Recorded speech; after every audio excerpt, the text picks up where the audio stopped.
Okay, this is a short story about my Falcon, Ford Falcon I have, and why I have one. A lot of people ask me why.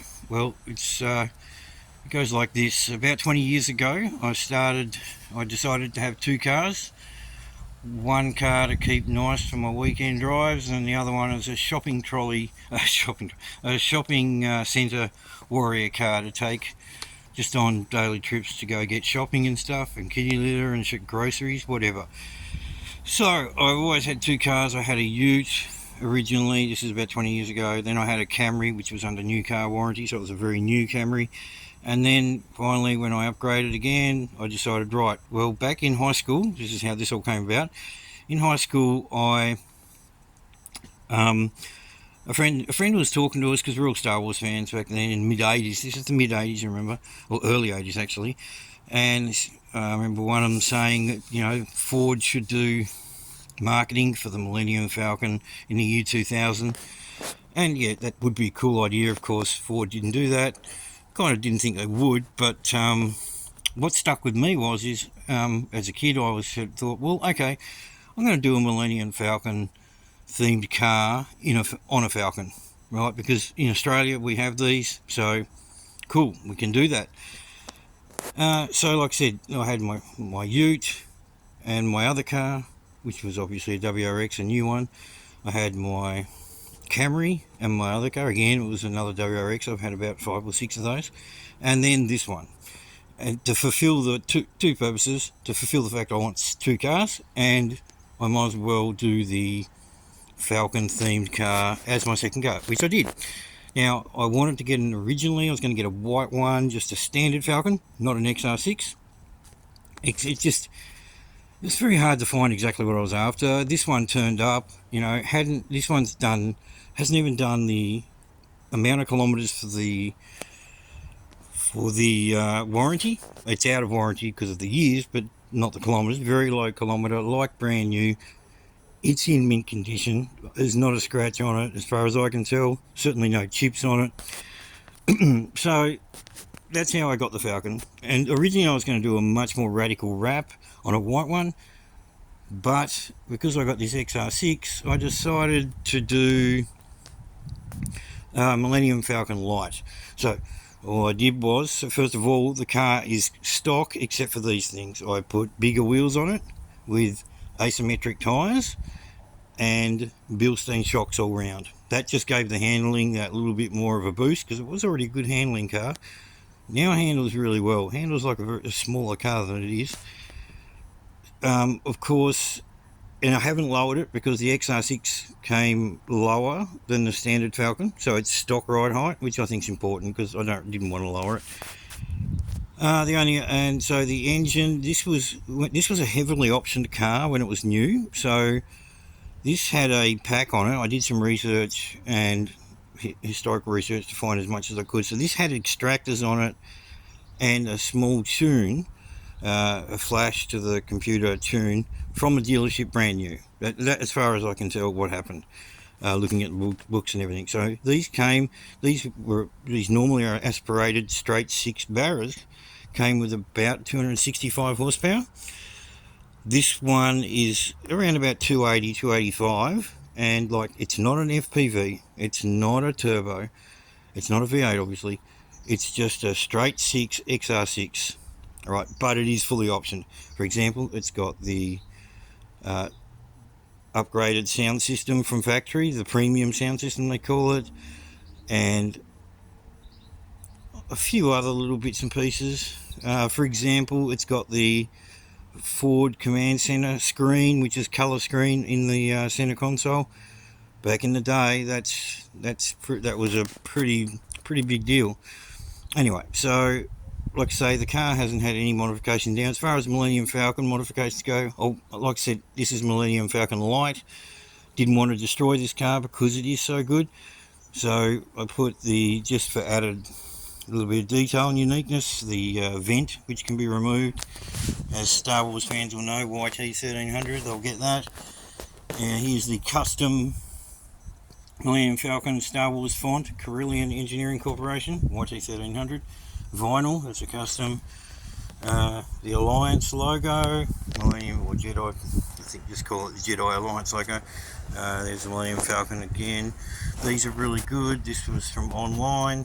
Chrome badge of the Alliance logo. And then we have the Hyper Drive 0.5, which has got the Millennium Falcon as a dot, which I think suited the Falcon really well. That was a really good find. Again, another vinyl decal there, another logo there.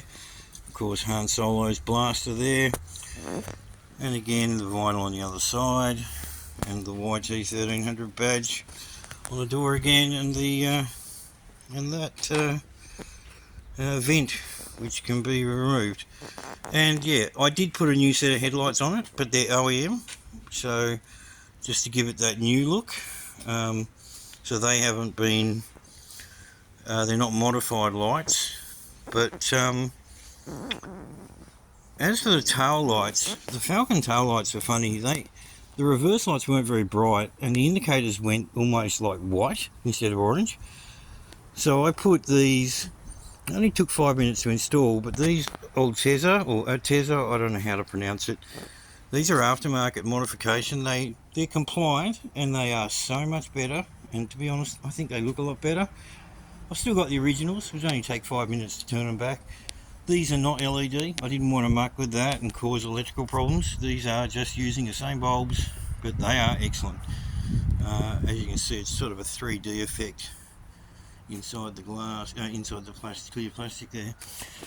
Yeah, so that's why I got the Falcon. I fulfilled a dream. There's another Millennium Falcon there. Also put a shark fin antenna on it. Believe it or not, the antenna was better. It works better up there. Anyway, so that's what I did. Now, I'm a big fan of Japanese cars. They're my favourites. I mean, we all know. Let's be honest, all the best stuff is made in Japan. I've had about 5 or 6 new WRXs. So that's my main car for going on, Sunday drives and stuff. And this is some might call it a beater, but in near new looking condition, Falcon isn't exactly a beater, but it is my car shopping centre car park warrior car, the car that does that kind of stuff. But of course I look after it as well. There's another logo on top of the windscreen. So yeah, so having 2 cars, that's the reason I was able to do this. It's just nice to have, and these now, this is a fully Australian made car. This generation obviously wasn't, the AU Falcon was the 2000 model, which ideally Millennium Falcon you'd want to do the 2000 model, but the AU is not a very desirable car, in my opinion, and I'm not alone on that as far as I know.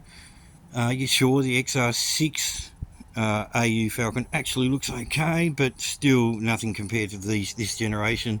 The BA, BF and even the FG all have a very similar look to them, and these are much more desirable, and they're becoming desirable in a nostalgic way because a lot of people's parents had these, a lot of kids' parents had these, are in their 30s, 20s and 30s now, and they want these as a nostalgic factor, a bit like a lot of cars do that. Plus, they're Australian-made cars. These are one of the last 3 generations of this car to be built. So, in Australia, and now no more cars are built in Australia. So, pretty important.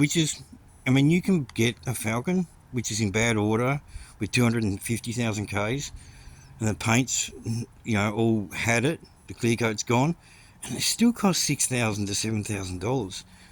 So these are and I bought this a long time ago, many years ago. So yeah, these are starting to get expensive because they're becoming desired, especially ones in new condition.